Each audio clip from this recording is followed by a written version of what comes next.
If you've ever been disillusioned, disappointed, or discouraged in your search for love, and you know there has to be a better way to find the healthy, soul-filling love you've always longed for, then you've discovered the podcast for you.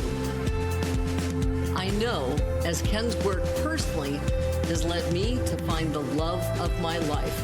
So here's your host of Deeper Dating, Ken Page. Hello, everybody, and welcome to the Deeper Dating Podcast. I'm Ken Page. I'm a psychotherapist, the author of the best-selling book, Deeper Dating, the creator of the Deeper Dating Intensive, and your host. Today, I am so excited to be interviewing EJ and Tarah Kerwin, who are the founders of Relationship Renovation, who are going to be talking about the kind of sexual expression that heals a new relationship, an ongoing relationship, and they just speak about this in a way that's different than anyone I've heard. So I'm so excited to get to share this episode with you. But let me just say that if this work interests you, if you're interested in the deeper dating path to intimacy, you can go to deeperdatingpodcast.com. You can get a free ebook of my most viral ideas from Psychology Today. And you can get transcripts of every single episode. And in every episode, I try to share with you the insights and the tools that will most profoundly heal your entire relationship journey, helping you find love and keep it alive. So thanks so much for being here. And I'd like to jump in now, but I want to tell you about EJ and Tarah. They're relationship experts and the founders of Relationship Renovation, a dedicated therapy practice in Arizona committed to helping couples strengthen and transform their relationships.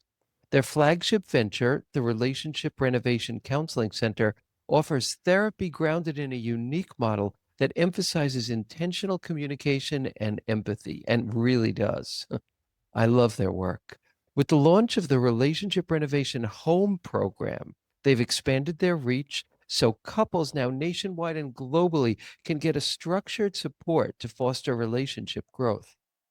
Since 2019, they've co-hosted the highly regarded Relationship Renovation podcast, which is in the top 1% of all podcasts worldwide, tackling common relationship challenges with empathy and actionable insights.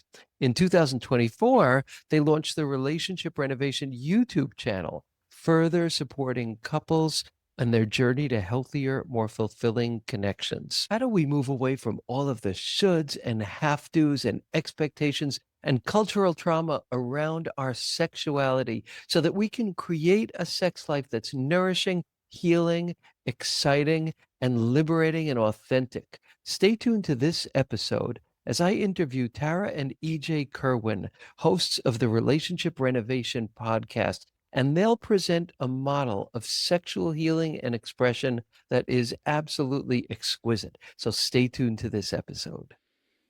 Okay, so let us jump in here. I'm so excited to have you both on the show. I just recorded on your podcast and we had the most amazing conversation. And I was so truly impressed by the way you both communicate, by your vulnerability, by your presence. So I'm just really excited to have you here and to have you talk about such important material and material that I think that on this podcast I don't talk about enough. So really, really glad to have you here. Yeah, it's great to be here, Ken. Good to see you Thank again. you. Yes, thank you for having us. And we feel the same way when we had our interview with you on our podcast. We loved you so much. We have a part 2 coming out. I can't wait. Right. Like just that energy that you give felt really good. So we're really happy to be here.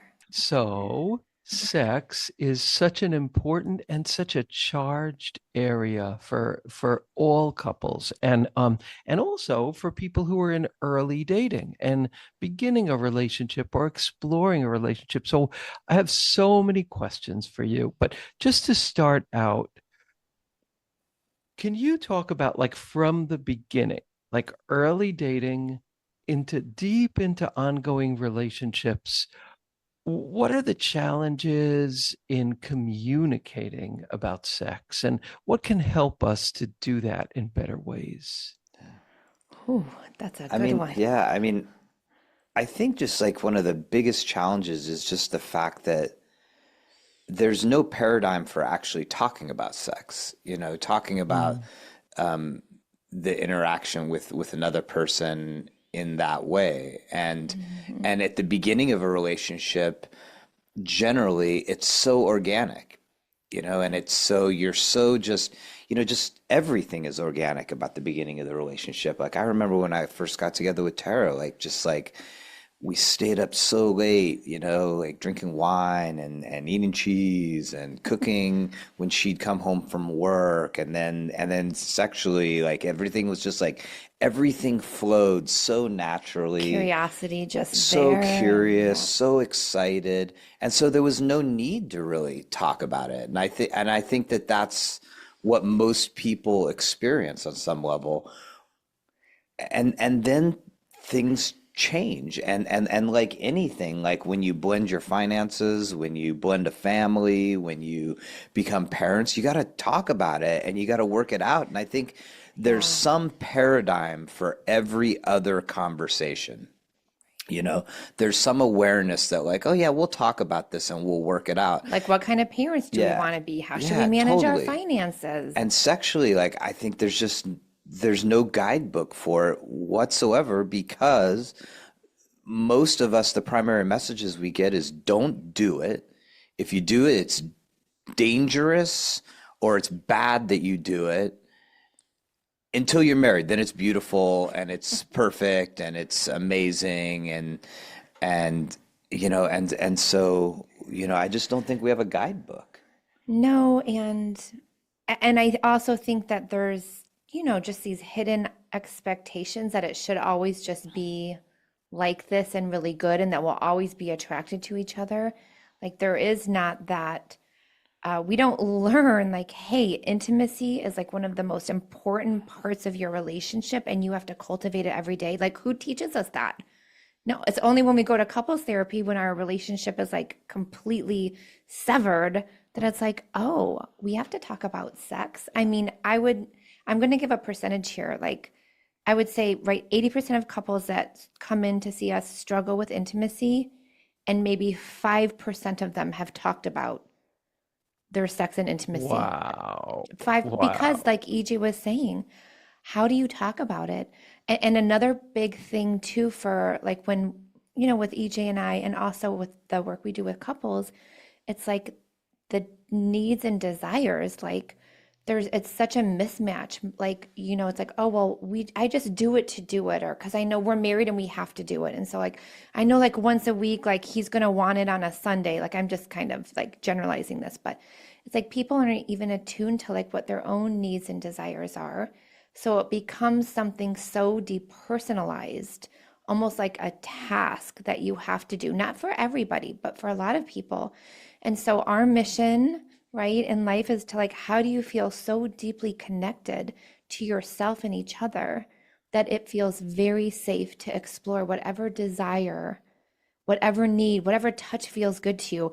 And most people look at us like deer in headlights, like, I haven't even thought about intimacy like that. We just wanted more of it. Like, and another thing that we have to do too is like, you know, couples come in and like one partner has a lower sex drive, the other partner has a higher sex drive. Well, we just want to have more sex. I like what's happening. So like we have to slow it down and be like, oh my gosh, we have to focus on like emotional safety and like how good are you guys at communicating? And they're like, no, no, no, no. We just want to have more sex. Like we just need our sex to be better. And it's like, well, that's just one part of such a huge whole. And so it takes a little bit of convincing. Like we can't just talk about sex today when you've experienced this toxic relationship with it for like more than a decade, and you won't hear it any differently. So I'm just not going to waste your time doing that. There's so many other parts to it. And so, we've done so many podcasts on intimacy, emotional intimacy, and how that leads to really deepening physical intimacy, and how the two are very correlated. They're together, they're not separate. And so a lot of that is also psychoeducation to the population. So we did a series on intimacy, and its goal was to help people look at the fact that intimacy is not just sex. They are not synonymous, right? That there's a spectrum.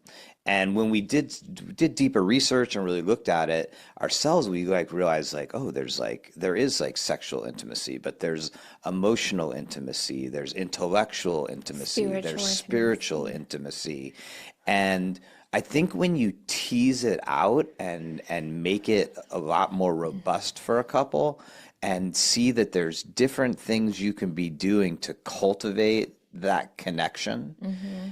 that then it becomes like something that's actually like workable, that's achievable. But I think when it's just like sex, I think it's just like it's daunting, Yeah. because in order to get to the sex, like you have to like really you have to be able to be vulnerable and open Mm-hmm. up, because I mean, what is more deeply personal than your sexuality, you know? It's so true. So everybody should be listening to your podcast, first of all, because there's such rich material and so many breakdowns. And also your at-home course is just such an incredibly valuable tool. But I just want to back up here because you both Mm-hmm. have said so many important things. And I just want to point out some of the things that you spoke about that were really exciting and important to me in hearing, and have you kind of talk about them more. So Tara, you said one of the first steps is knowing what you need sexually yourself. And Yep. then the next piece is being able to talk about it and communicate about it. And then you talked about disparity between couples. And Mm. then EJ, you talked about like this universe of connection and how sex is so much a part of that. But you talked about all these other pieces of deep connection that support wonderful sex and are just kind of other facets of the same thing. So there's like worlds in what you I said. know. Yeah. And right there, I just want to start by maybe breaking it down a little bit. Could you talk about like this first step of like figuring out yourself, what moves you emotionally in sex, what turns you on physically, like even before you are talking about it, how do you figure it out? Well, so when I'm sitting with a couple, right, and we're processing this, I'm always gauging like where's the vulnerability level, where's the safety level within this, because you want to make Mm, sure that you feel emotionally safe with your partner if you are in a relationship, that feels okay, because it feels like you're being exposed. Like, what do you mean, right? So many couples go in to like, I want to make sure my partner's being pleased, right? Not recognizing that like maybe that's something that doesn't feel good to them. It's kind of like, you know how there's like the five love languages: acts of service, physical touch. Like, same thing to be said around intimacy. And like, some couples, right? Maybe intimacy, snuggling after sex isn't important, but for the other partner, it's really important, but they've never talked about it. So now there's just this constant disconnection of physical, emotional needs that are happening within a 30-minute hour time frame, not being talked about. So the first piece that I'm always gauging is how emotionally safe do you feel with each other, because we won't get into that until there's safety in the room. And beautiful. then it's okay. We kind of do like touch exercises in sessions if it feels okay.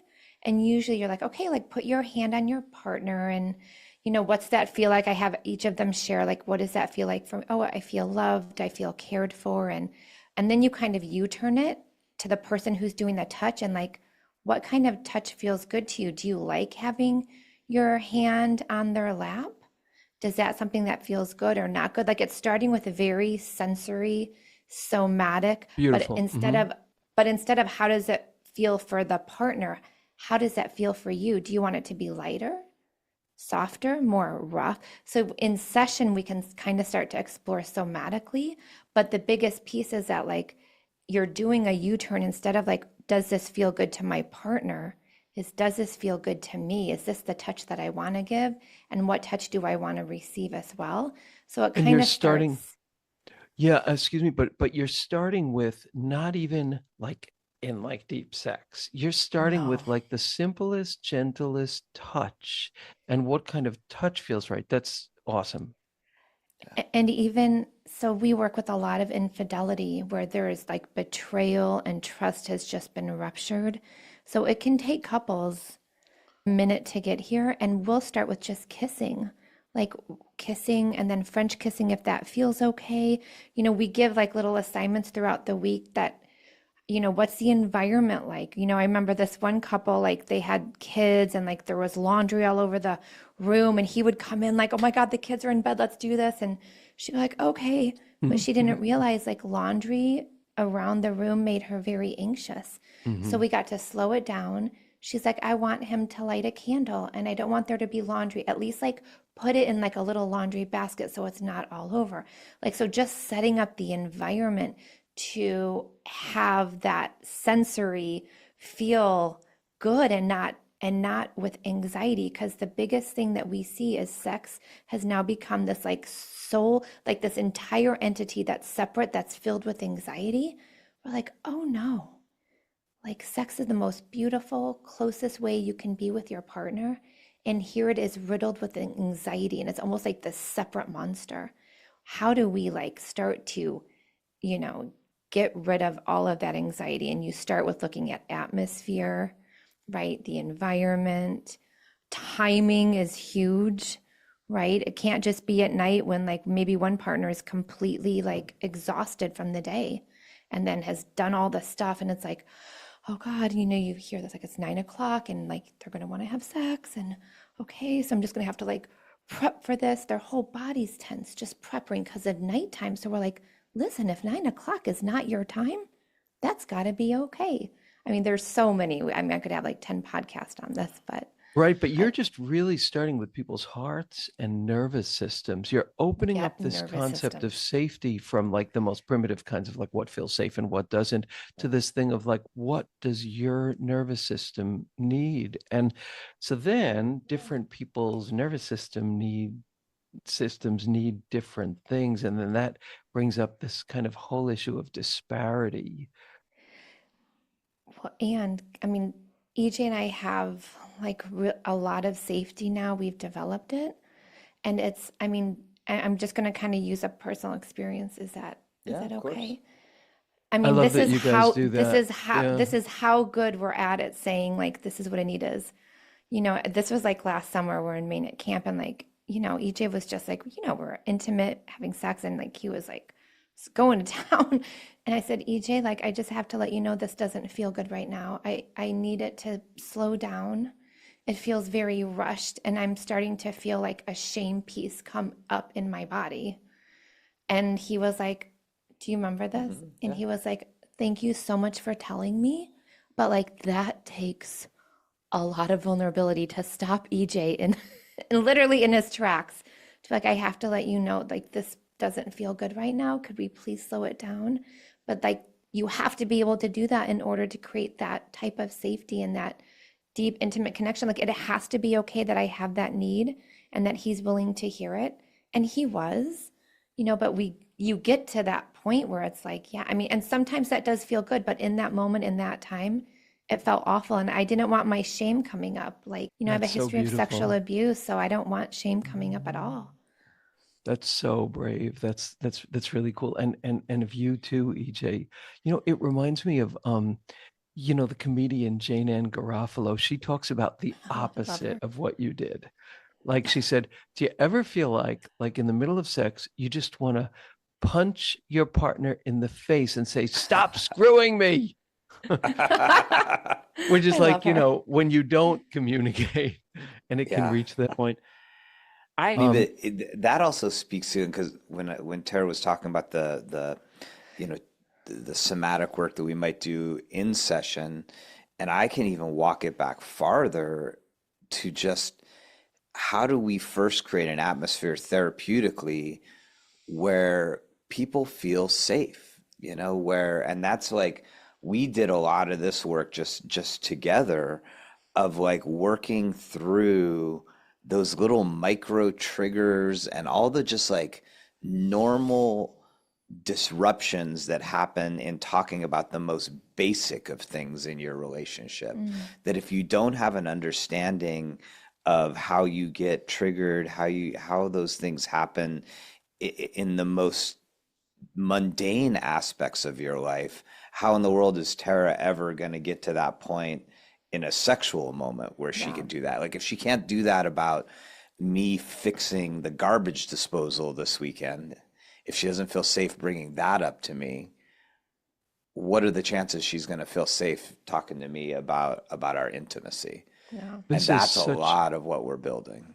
yeah, yeah, I love that. And I'd love you to talk about that a little bit more. Like, what kind of ways of communicating and being together actually build that magical closeness, like Mm. outside of the bedroom? What kind of skills, what kind of things, what ways of being build that kind of like foundation for beautiful eros outside the bedroom? I mean, I think a lot of it has to do with really deeply understanding yourself. I mean, I think that has been a lot of the path that we've been on together, and that we really sort of really try to bring to the forefront in our work with couples, that this relationship is a vehicle to me understanding my deepest areas of growth, Mm. and that I need to understand those, and then we need to sort of bring each other in on it. You know, I need to open up to Tara, and then Tara needs to help me understand why she feels unsafe. You know, and because they're so like knotted up, you know, that like my, you know, maybe my inability to express when I am feeling frustrated, I keep it compacted, and then Mm, that feels unsafe because then she's like, I don't know what's going on. Because I can feel it, right? right. And so it's like helping people understand like what are like the little, you know, microsurgery moments in your Beautiful. relationship, in Hmm. your communication, Yeah. that create the bigger problems. Because it's gonna be then it's gonna be the same, obviously, when it comes around sex, that like that my insecurities around, you know, we use this example a lot, around what shirt I'm wearing and whether it matches my pants and whether she likes it, is definitely related to, can I accept that feedback in an intimate moment, which says like what we're Yeah. doing right now doesn't feel good, and I have to be able to do that work around my t-shirt, so that I can accept feedback then, so I can then accept feedback around our intimacy, you know. Yeah. So So, it's this because broader you, picture of connected communication. well, Absolutely. and at an individual level, Ken, it's taking the emotional risks, Yeah. trusting that that's okay, because you are allowed to be whoever you are. And if you're kind of caretaking and walking on eggshells because you don't want to disrupt the other person, like you're losing pieces of yourself. How is that hot and sexy? That's awful. You know, we Yes. we had this sex therapist. She was wonderful. I think it was Jessa Zimmerman. She talked about uncompromised intimacy, that individuals need to not compromise. Like, oh, I can tell she had a rough day, so I'm not going to let her know how sexy she is, because then she's going to. No, you say, hey, I just want to let you know, like, I'm feeling really frisky towards you. No pressure. Just letting you know, like, I am really desiring you right now. Because why would you compromise your own intimacy, even if your partner might be having a bad day? So it's like, how do you get to that place where you can still, even if there is that discrepancy in sexual desire, like I get to be like, God, EJ, I still think you are like fine. Even though you might not want to have sex with me right now, like I'm not gonna like caretake you to like forget and lose my own sexual desires. So like again, Well, that's a emotional, yeah, that's a really hard one, in the discrepancy thing, because I yes. mean, we've felt it sort of from the both sides, that like there's been times where I've had lower and she's had higher, and then it flip flopped the other way, and that whole idea of like, well, if my partner's not interested, I don't want to deal with rejection, Mm. so I'm not even going to bring it. So if I do find Of her course. attractive, Right. I'm not even going to bring it up, because it's just going to frustrate me anywhere, because it's not Yeah. going to go anywhere. And that's where, And then yeah, it has to become like it that loses. we have to have that safety for me to be like, you know, I still think you're like beautiful, and I think you're sexy, and even if that doesn't go anywhere, that's okay, because that's still even though maybe we're not having sex, that's still an expression of my sexuality. Like I can't hide my Yeah. sexuality away just because yours right now is not vibrating at a similar frequency. Yeah. And that I have to feel safe just like she has to feel safe that I can say that and that's a Yeah. okay positive thing to say in my relationship, Yeah. and it's okay for her to maybe accept it or maybe brush it off because it makes her feel uncomfortable, and I can be like, okay, that's Yeah. all good, you know? Well, This is so great, and I feel like, um, go ahead, then I'll well, I was say. going to say a starting point because you're saying what are the skills needed, right? And like you can hear us, we're just like, gosh, communication, taking emotional risks, not caretaking your partner, like still being you. But one of the biggest, the things that we start off with is like talking about it, right? Like what would it be for, and then somatically, like, oh my God, just the thought of it makes my heart race. Okay, what is that? Like really getting calm in your body so that when you're having the conversations, your nervous system isn't in flight, fight, or freeze. It's like, okay, this we can do this. That's going to give you the first piece of confidence. Like, we can talk about this and it's actually okay. And you're not running out the door and I'm not frozen. Maybe And holding then hands or sitting next to each other when yeah, you do it. Yeah. absolutely. And then it goes to the part like, for example, like when we, after our children were born, we had our first date like a year later, and I was just like, oh my gosh, it's our date night. And then I know that what that means there's an expected intimacy, and I'm so nervous and anxious. And I didn't have the tools to talk about that. So of course that night ended up in an argument, right? Because I'm self-sabotaging, so we don't have to have sex. We're gonna fight instead. Fast forward 3 years later, I can be like, gosh, EJ, I have to let you know I have that like anxiety I that like love you're going to this. be expecting sex tonight. And he'll be like, oh my gosh, thank you for sharing. Like, thank you. Like, I got to own my own anxiety and not carry it with me and then not go and sabotage it with a fight, which so many people do and they don't even know it.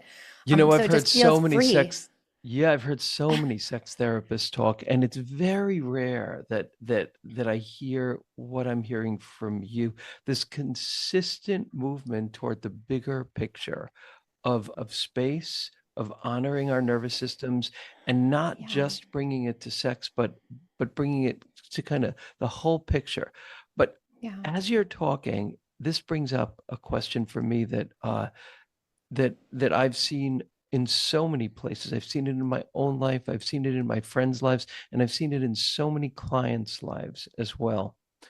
What about when your sexual language is different than your partner's? Mm. And maybe I would just for some like basic examples, maybe you want it more passionate and more intense and more, as a friend of mine calls it, collision sex. And maybe your partner wants touch that feels very conscious, very present, very slow. And let's even say you tell your partner, but they don't really get it. And you tell them Mm. again, and they don't really get it. You tell them again, they don't really get it. And you start to feel this magical part of sex just isn't going to happen with my partner because I told them and they don't get it.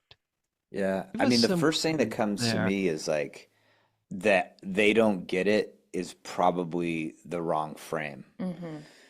you know, in that there's something that it's putting them up against that they're super uncomfortable with, or they don't even know how to hold the space for the conversation, right? Because it seems like if you can get somebody into, if you can understand what their area of resistance is, right? Like, because I mean, this is like definitely looking through the therapeutic lens of like we see people in multiple ways where they're up against their own resistance to change. And instead of just looking at okay, why can't they get there? It's like, well, let's look at the resistance instead. And so I would want to have a conversation with my partner about like, okay, when we talk about this, What what happens happens? for you? Like, do you, where in your body? Like, do you feel tight in your chest? Does your stomach knot up? Do you get overwhelmed and confused? Like, I want to understand like what they come up against, because the other side of it, of like, of cultivating a certain energy within your sexual life, that there's a system you can create. You Yeah, can be like, hey, let's create a space where like I teach compromise. you and we play, and it's like I'll show you what I mean. But I don't think you get there unless you first understand like what is the resistance. And I think oftentimes the resistance is just not having any paradigm for having like a really thoughtful conversation about your own sexuality. So the There's first piece no. is, yeah, the first piece then is that kind of communication, that beautiful open communication. Yeah, because you're telling them, but it doesn't sound like you're It's having a discussion about it. I'm telling them what I want, and then they're not and I'm telling them changing. over and over and And at over. 45 minutes later, or 2 days, or a week and a half later, I'm telling them what I want, but you're not like getting into it about like, okay, well, what are you hearing me say? Like when I say that, what comes up for you? Because Claire's jumping out well, of her I'm just seat. saying because for a lot of people, and it's so unconscious, it's a fear of failure. What if I do this and they're still not pleased? What if Or how Absolutely in the world do I true, do it in the first true, place? Like, true. what are they talking about? Well, that's the other piece too, Collision because sex? then you Like, what the have hell to is that? like, right, you have to cultivate that, because that's the whole other piece. But I guess that's part two. Part one is safe yeah, communication, but then part yeah, two would be, how do you create a playground? How do you create an arena yes, where yes. each partner can learn to enter into that other sexual response world? And there's something to be said about, so one of our lessons in office and at our at-home program is acceptance versus resignation. It's like a powerful session and or a few that we have. And acceptance is like, this is like, let's just say people are struggling in their intimacy right now, right? Acceptance is like, okay, this is happening. Like we're taking steps, we're listening to podcasts, we're going to a sex coach, we're seeing a therapist. Like it's not going to be like this forever. And we're going to try to learn the skills that we were not taught, that most of are not, to really get a deeper intimate relationship. That is a great place. So it could happen in a few months, but we're accepting it. Resignation is like nothing is ever going to change. They will never be able to understand what I'm trying to say to them. So I'm just done. And it's so different because now Or I'm resignation, it's stuck. the I'm same stuck thing. with I'm this. I gotta stuck, yeah. have It's it. the same thing. You still want to be deeply connected to your partner, but now you're coming from a very disempowered place. So that just feels really bad. So now there's no chance that you're going to be able to have healthy, safe communication with intimacy versus an acceptance. Like, can I share one more thing really quick? So EJ really wants to have sex furniture, like play with sex furniture and all this stuff. And I'm like, dude, we've got 4 kids, right? Like they would just like be eating Cheetos on this furniture. Like I'm going to have a total different association with like that beautiful red velvet love seat. And so maybe when the kids are gone out of our house, honey, we can have a whole little sex dungeon furniture room. But right now, like it's just not happening. So like we're in this acceptance place. Like we can only do so much right now because we have a house full of kids. But we're okay with that because we know that we still want to have that like playful adventure, but we just know that like right now, like, yeah, there's not any sex furniture going into our house. Well, and I think that I also speaks to like it's a lot. I feel like the initial stage of sex, like we talked about earlier, is so like organic, and it happens in a brief period of time, and then the rest of your sexual life with your partner is a game. Right, You and know I that. think that's really a key piece, is like with this acceptance piece, is knowing we're in this together. We are going to Yeah. keep communicating, we're going to keep learning. And this concept of introducing your partner to the magic of the kind of sex that you like, and what would happen if you were touched that way, what would happen for you. I think that's another piece of it too, that there's actually an introducing, because we all have our own different kind of sex magic, and like actually being, knowing that there's the time and the space to let your partner know why you might want to do a particular thing, or what you feel when you do a particular thing, Yeah. is can only happen with these kind of foundational pieces, I think. Well, and that it's okay for them, that it might be a process for them to learn to be in that space. That there's not some expectation that if I make this request Right, from you, the right, next time we have sex, it Yeah. should be like this and you should do it perfectly or close to it. I think that's what right, freezes right. people from changing because they're like, I don't even know what collision sex is. How am I going to do collision sex? What's collision sex? And then they're like, they sort of freeze up. Whereas it's like, this is going to be like a work in progress, whether it's about like you're talking about sort of introducing different aspects of sexuality to your partner, or if it's about discrepancy that like this is a long game. Like this might your partner's sex drive and your sex drive might be off for years, and you're gonna have to find ways to be okay with it and still love each other and enjoy the moments you do have. Yeah. It's not gonna switch in a month and a half, They're not gonna learn the way that you prefer sex the next time. And the expectation isn't for you that like I'm not expected. I'm not going to judge myself if I can't get it perfect for my Right, partner. And, right, right. and before we end, I would love to do just like for your listeners, like a 1 minute simple exercise that they can take with them, that they can do in their relationship. And it really is the beginning of like having really great communication around how touch feels for your partner and for yourself. Beautiful. We will absolutely do that. Okay. But before we do, I mean, I have so many questions. I feel like, when you open like a really great book and like it's like, oh, I can open it anywhere and there's going to be like something good there. Like I feel like that's what my questions are like for you. I have about 1 million questions and I can ask you anything. And I just love how you both keep putting it into the frame of a harmonious connection again Yeah. and again and again. But here's my other question is most of the people listening to this podcast are in early, not everybody, but Mhm. most are in early relationships. And the questions about sex are different kind of questions. Like, and I'll just give you some examples. Like, when do we have it? How early do we have it? And then Yeah. another piece is I think this happens a lot for new couples is like it's a really big deal when for a lot of people when they first have sex because that's like a defining thing for them like oh the sex Yeah. isn't working, this is not meant to be, so that there's like a kind of really heavy load on that, which often leads people to Yeah. drink more like on their first date. So they're Hmm. intoxicated when they have sex. But I would just love to hear thoughts. Like, how does this beautiful approach apply to people that are just dating and exploring sex?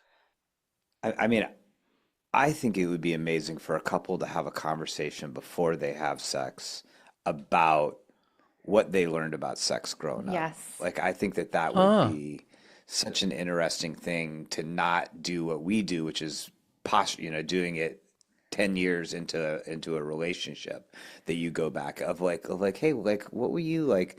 What did your parents, what did they say about sex? Like, what were the messages you got? And what was like, when did you get in, did you get introduced it in a real like beautiful way, or was it kind of weird and scary in fifth grade? Somebody showed you, especially now where like younger generation, you know, are looking at video images and like can be Yeah. really like, Yeah. intense. And just like having a conversation before you got into it about like what Yeah. is, you as a young person up to now, like what was your introduction to sex? What were your first experiences And I like have that? goosebumps because how often, like, is someone curious about your previous experience learning about sex? Normally it's like, oh, I don't want to True. hear that you've been with other people. Like, it's like, no, like, like, we have a whole 4-part intimacy series, and I'm actually working on a new relationship renovation model for newly committed couples. So this part is going in. But the very first piece is like, have there been like harmful experiences for you that you would want me to know about? To make sure like it's just that curiosity and being able to open up. And I mean we have couples from 20 to 80, and some of them have never even thought of this question, like, how did you learn? Who was the first person to taught you? What was your first experience? Like, we do intimacy timelines with our couples, and I'm doing this one, they've been together since they were 16. Like, her very first intimate reaction or intimate experience with him was traumatic for her because she felt like she had to give him a blowjob. and she's never done it before. And she was just like frozen in time. And like she had never processed how that was so terrifying for her. That was 25 years ago. And she got to process and heal. That was a part of that her that was keeping her frozen in their current intimacy because she has Right, had this. right. And so it's those early questions like that But how do start you small, ask right? those early questions on the third date? You're with someone, you both really like each other. You might not want to Oh ask yeah, that that's super intense question. Like third date, you both really like each other and you're like sitting on yeah. the couch together and you're gonna start making out. We're not sure where it's gonna go, but it's feeling really good. Any thoughts for those folks in that situation? Third date, fourth date, fifth date, sixth date. I mean, I think the piece of advice I would give, or just the insight I would give, is that actually people really love to be asked these questions.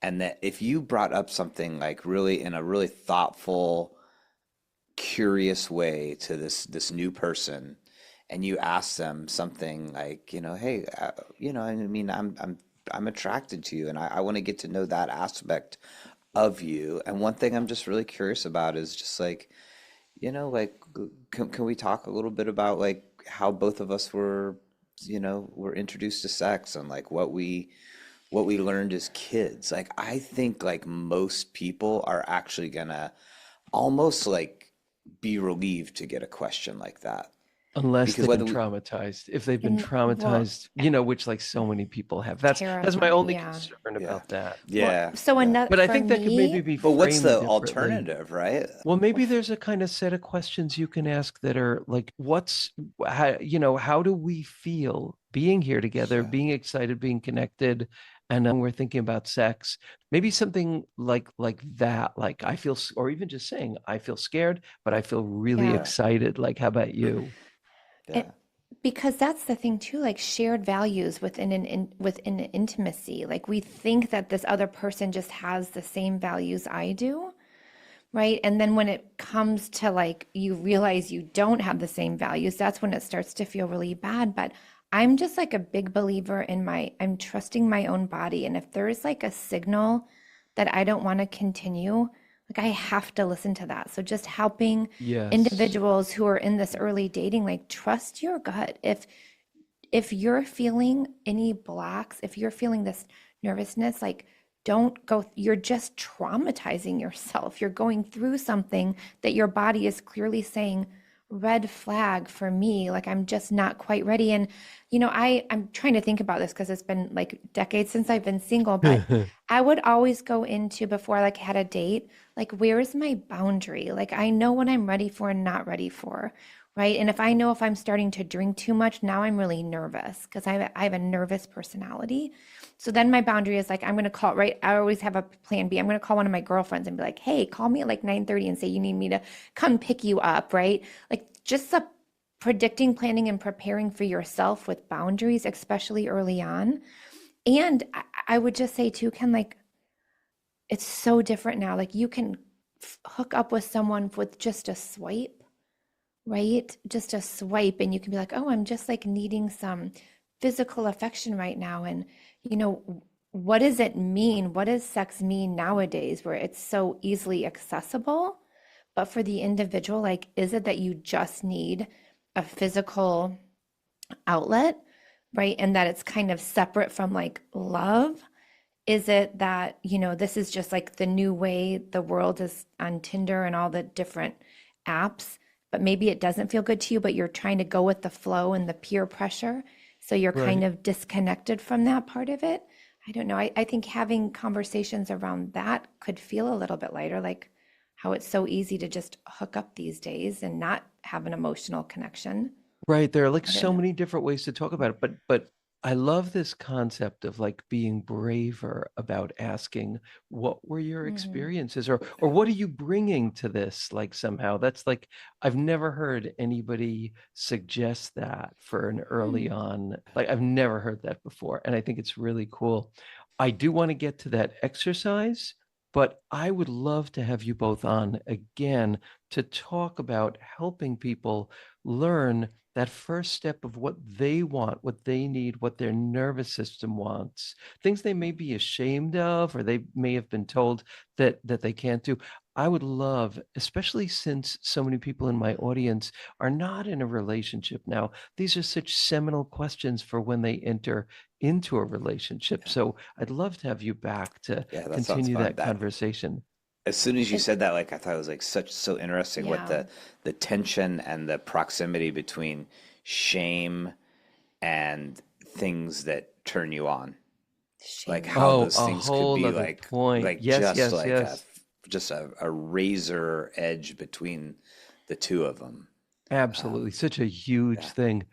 So, Okay, okay, for our next time. But I do want to let Tara do this, lead us in this exercise before we EJ's like, what are you close gonna too. do? I mean, it just again, I just love like these little hands-on tools and Oh and yeah. even if like you don't even have to let your partner know like this is what you're doing, but this is a way to U-turn on how does touch feel for me instead of thinking about, oh, I wonder if this is okay for my partner.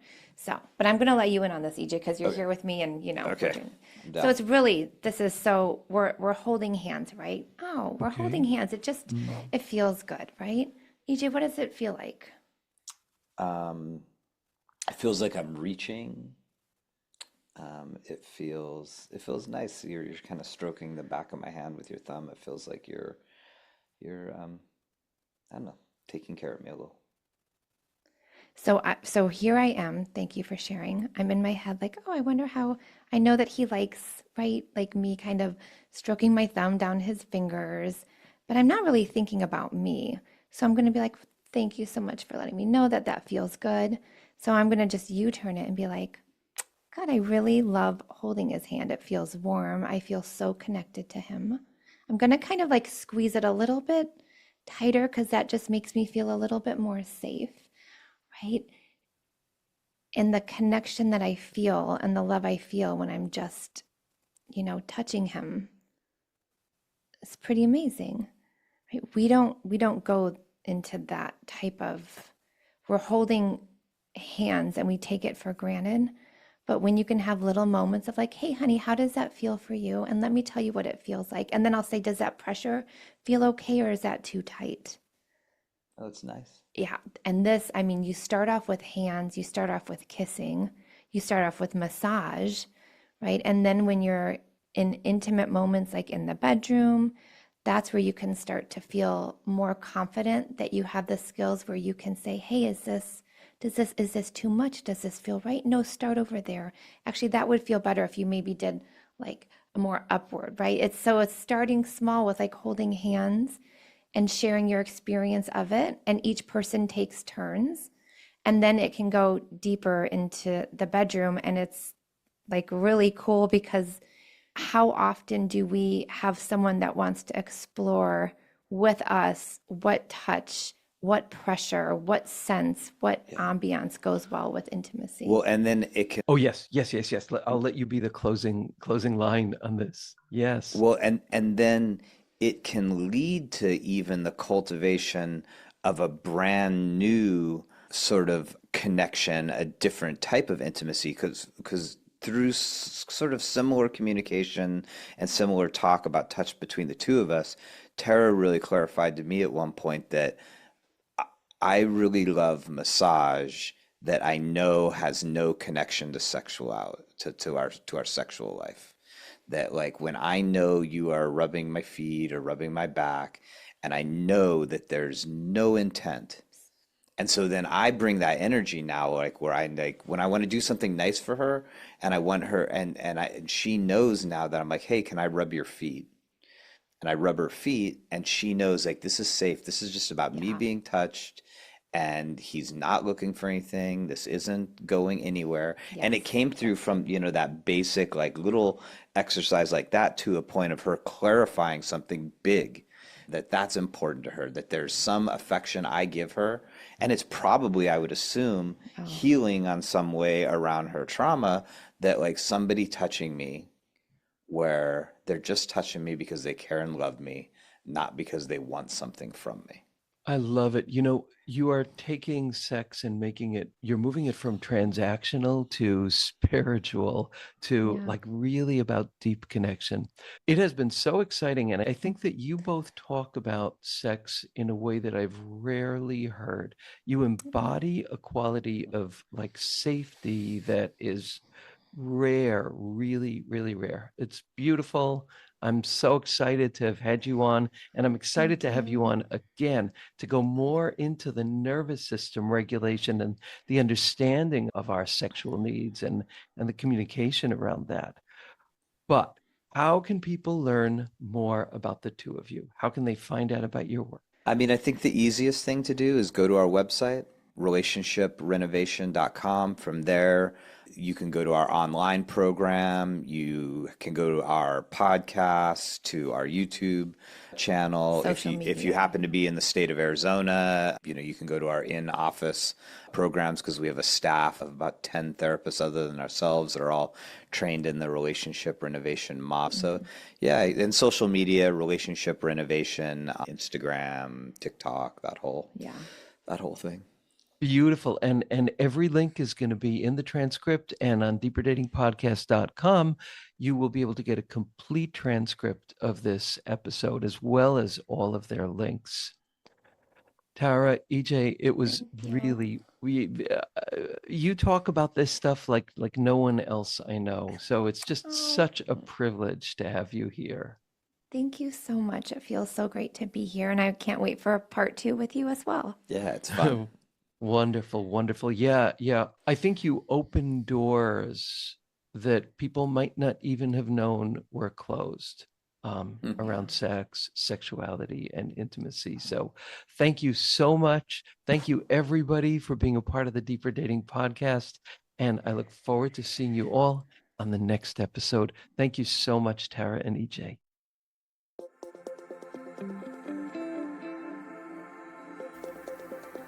And that's it for today's episode of Deeper Dating. Be sure to go to deeperdatingpodcast.com as Ken has a few more gifts for you. Then join us on the next episode.